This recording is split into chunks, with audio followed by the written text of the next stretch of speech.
Daylight, my MVVs, welcome. Yes, sir, my beloved Daylight, my lovers. Okay, let's go into a little something that looks like history, okay? A lot of people have been asking, why does the king, okay, dress the way that he dresses? Like, people would want to know how symbolic his dressing is, and that is what we'll be talking about today. The sacred appearance of the Ooni of Ife, dressing like Oduduwa in white, beads, crown, and staff of authority. Have you noticed, have you seen the pictorial representation of Oduduwa? Look at it again as I'm talking to you. Go back and scroll through your phone and look at everything that represents his image while on earth. You will see the way he dresses. He never used to dress like an ordinary king. He has this way of dressing that has to do with wrapper tied on top of each other, which is the way that you see the Ooni of Ife appears all the time. The Ooni of Ife is not just a king in the ordinary sense of the word. His entire appearance is a message, a living heritage, and a sacred ritual in itself. When people see him, the first thing that stands out is the whiteness that surrounds him, from the wrapper he ties around his wrists to the agbada, he drapes over his shoulder, to the crown on his head. We don't see him wear a crown as in a crown, but you see that his head is always covered with a white cap that is symbolic, okay? It's like his own kind of crown. Then you do know that the Ooni of Ife is a king, a first-class monarch, but he, as an individual, is very exposed, okay? And hence, you see the way he dresses. Sometimes you see him wear this flat cap that you see a lot of people wear overseas. And, it looks really good. But you might see that as a fabric cap and all of that. But it's symbolic. It is a crown on his head. Everything is pure white. It is not fashionable. It is not a passing choice. It is the demand of history, the law of the throne, and the identity of the source. White in Yoruba culture is the color of purity, peace, light, and sacredness. It is the color of Obatala, the divinity of wisdom and clarity, and it is also the color associated with Oduduwa, the father of the Yoruba people. The Ooni dresses like this because he is seen as the living representative of Oduduwa, the direct descendant of the source. And as long as he occupies that throne, he must embody the purity and peace that white represents. The wrapper he ties is not ordinary cloth. It is woven carefully, using thick asoke or heavy hand-woven fabric, and it is tied in such a way that it flows and announces majesty. The length of the wrapper is deliberate, covering his body with dignity because the Ooni must never be exposed like an ordinary man.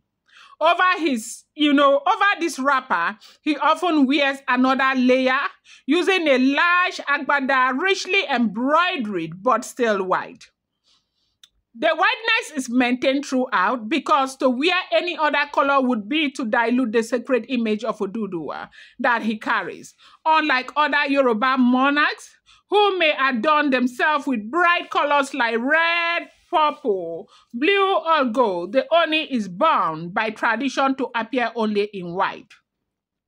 This is why in a gathering of kings, even before anyone points him out, you can already tell who he is. You can tell he is the Ooni because he stands out. He is distinct in a spotless, always in a spotless attire, right? But the dressing does not end with the clothes alone. The Ooni is heavily adorned with beads, and these beads are not decorative in the modern sense. They carry meaning, authority, and power. Around his neck are long strings of white and coral beads, some mixed with gold. On his wrists are bracelets of bead, heavy and commanding. These beads symbolize wealth, prosperity, and sacred kingship. In Yoruba tradition, beads are sacred markers. They are not worn by commoners without significance. They are reserved for those who have undergone rites of passage, those who carry titles, those who sit on throne. For the Oni, the beads are an announcement that he is not just a ruler of land and people, but a spiritual authority. Sorry, please. Okay? The glitter and white of, the bead remind the people that their king is surrounded with abundance and is never empty. When he raises his hands and the bead catch the light, it is a reassurance to the people that the source of prosperity and protection is still alive in him. The crown, in the most sacred of all, the only wears the Ade array. We talked about it, but this is not something that he wears all the time. Believed to be the oldest crown in Yoruba land, traced directly back to Oduduwa himself. This crown is not just a symbol of rulership. It is seen as a spiritual mantle. Once the crown rests on his head, he is no longer just a man. He becomes the very embodiment of Oduduwa. The crown is usually veiled with strings of beads and, covers his face, creating a barrier between him and the people. We talked about the crown yesterday. Now, let's talk about the staff in his hand that he sometimes carries, okay? As in all the time you see him carry a staff, right? Have you ever seen an Oni? Have you ever seen the Ooni of Ife going for an occasion or anything and you see him walk without that staff? The staff is called the Upper Osun. That staff complete his appearance. It is also seen with him, tall and commanding, decorated to announce authority. The staff is not just an accessory. It is his scepter, the emblem of rulership and spiritual control in Yoruba culture. A king without his staff is seen as incomplete. For the Oni, the staff is an extension, a symbol that he has authority not only over people, but over the spiritual and ancestral forces connected to Ife. When he holds the staff, it is as though he is holding the line that links him with his ancestors. Of course, the staff also serves as his mark of judgment and blessing. To raise it is to command, to lower it is to bless, and to strike it is to steal authority. To seal authority, sorry. Now, beyond the visible things he wears, there are restrictions that guide the Oni's dressing and presentation. He is not allowed to appear in public without being properly clothed in white. He must never be barefooted in public because the crown and his hair on his head are too sacred to be exposed carelessly. Even in private, he's mostly dressed in white because he must constantly embody purity. He cannot wear dark or warlike colors such as red or black because those colors are associated with aggression, blood, and a conflict, which, of course, are not his role. They only is supposed to represent peace and balance, and so his entire environment, including his palace attendants, often mirrors that whiteness.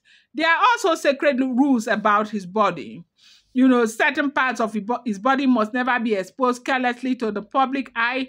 His feet, for example, are treated with care because in Yoruba tradition, the feet of a king are not just ordinary. They carry, power, and seeing them exposed, could reduce the aura of sanctity. His head is the most protected part of his body because the head in Yoruba spirituality is the seat of destiny. And for the Oni, that destiny carries the entire Yoruba race. This is why you will hardly see the Oni without a crown. That is, you see the cap. Like for him, he doesn't really wear that crown that we see as crown. But you see him wear a cap. His head is always covered. is either he's tying something when there is an occasion, or he wears his white flat cap that is symbolic to a crown right there, because his head is very important. You can never see it. You are not allowed to see it. Never. You can't see it. And his feet are always very protected, because it means a whole lot. Even the way he sits and carries himself is regulated by tradition. He does not sit slouch or casually, because every movement is supposed to protect majesty and calm. His hands covered with bead, his staff always within reach, and his body wrapped in white are all designed to constantly remind the people that they are looking at the living spirit of their beginning. They only cannot go out in casual wear. He cannot be seen roaming the street informally, because his appearance itself is sacred. All these elements together, the wrapper, the agbada, the crown, the veil of bead, the necklaces, and, bracelet, the staff, and the restrictions combine to make the Oni's dressing one of the most significant in African kingship. He's not simply wearing clothes. He's carrying the history of a people on his body. When he steps out in full regalia, the people do not see just a man, they see Oduduwa. They see the link between the living and the ancestor. They see the ancestors, and they see the symbol of unity and peace for the Yoruba race. Now, the Ooni of Ife, Ife's appearance is not negotiable. You need to know that, and it is not subject to modern taste or trend. No Ooni can decide to appear in, colors, except during, very casual. But this is confusing, because when I was doing this research, I realized that I have seen the late great Ooni of Ife that is with the blessed memory right now. In the blessed memory right now, I saw him wear a couple of colored clothing, right? But when you're doing research, they keep telling you that they have to wear white, they have to wear white, they have to wear white. So my question, please, if you know, come to this comment section and educate us, okay? Is it that it is compulsory for them to always wear white? Yes. Is it that? Because I have seen the late Oni wear colored clothing. The only Oba that I have not seen wear colored clothing is the Ojaja II. And his own dressing is so different. He dresses like Oduduwa. Yes, that is how he dresses. So is there anything you know about this that you want to share with us so that we can learn more?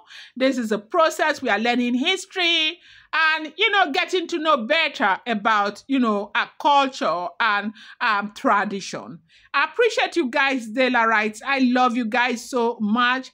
And if you think that we should continue with this, history from time to time, please, I want to see it in the comment section. Please, I want to be encouraged to be bringing more. And if there is a particular history you want us to talk about, okay, something that, I am so fascinated about history.